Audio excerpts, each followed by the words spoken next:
Perkenalkan, nama saya Hanum Azila. Dengan bantuan teknologi AI saya akan memaparkan materi mengenai konsep uang dalam Islam. Langsung saja kita beralih ke materi pertama, yaitu pengertian uang. Secara etimologi, kata uang berasal dari bahasa Jawa kuno, uang atau wang, yang kemudian diadopsi dalam bahasa Indonesia. Kata ini juga berkaitan dengan bahasa Melayu, di mana kata uang juga digunakan dalam arti yang sama. Secara terminologi, uang adalah suatu medium atau alat pertukaran yang sah dalam suatu negara atau wilayah yang memiliki nilai dan diterima oleh masyarakat untuk melakukan pembelian barang dan jasa. Uang juga digunakan sebagai penyimpanan nilai, sehingga dapat digunakan di masa depan. Selanjutnya kita membahas mengenai kriteria dan fungsi uang.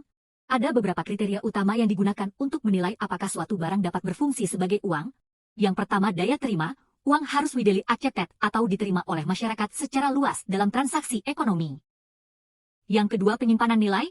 Uang harus mampu menyimpan nilai dari waktu ke waktu. Yang ketiga, satuan hitung. Uang harus menjadi satuan yang dapat diukur, sehingga harga barang dan jasa dapat dihitung dengan mudah dan efisien. Yang keempat, medium pertukaran. Uang harus efektif dalam memfasilitasi pertukaran barang dan jasa. Yang kelima, kesesuaian. Uang harus sesuai dengan berbagai jenis transaksi dan dapat digunakan untuk berbagai keperluan pembayaran. Fungsi uang mencakup 3 peran utama dalam ekonomi. Yang pertama, fungsi pertukaran. Uang memfasilitasi pertukaran barang dan jasa. Yang kedua, fungsi penyimpanan nilai. Uang digunakan sebagai alat penyimpanan nilai. Yang ketiga, fungsi pengukuran nilai. Uang berfungsi sebagai satuan ukuran yang digunakan untuk menilai barang dan jasa. Materi selanjutnya adalah jenis-jenis uang. Yang pertama, uang kartal adalah uang dalam bentuk fisik, seperti mata uang kertas dan logam. Ini adalah uang yang dapat Anda pegang dan sentuh, dan biasanya digunakan dalam transaksi sehari-hari.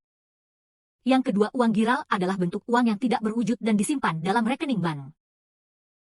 Uang giral dapat digunakan untuk melakukan transaksi dengan mengalihkan dana melalui transfer bank, cek, atau kartu kredit. Dan terakhir, uang kuasai adalah bentuk uang elektronik yang disimpan dalam bentuk digital, biasanya di dalam kartu atau aplikasi ponsel. Uang kuasai memungkinkan pembayaran elektronik dengan menggesek kartu atau menggunakan perangkat pintar. Selanjutnya, materi terakhir adalah time value of money atau disingkat TVM dan economic value of time atau disingkat EVT, adalah dua konsep berbeda yang terkait dengan waktu dan nilai dalam konteks ekonomi.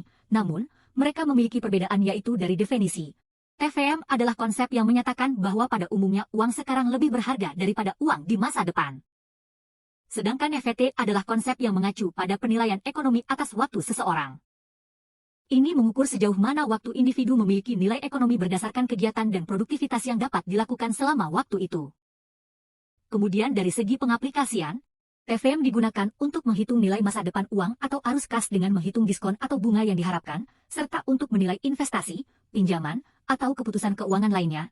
Sedangkan EVT digunakan dalam pengambilan keputusan terkait alokasi waktu, baik dalam konteks kerja, perjalanan, atau waktu senggang. Dan terakhir, dari segi perhitungan klasik, TVM melibatkan konsep-konsep seperti nilai sekarang, sedangkan perhitungan EVT melibatkan biaya peluang, yaitu nilai dari alternatif terbaik yang harus dikorbankan ketika menghabiskan waktu pada suatu kegiatan tertentu. Terima kasih.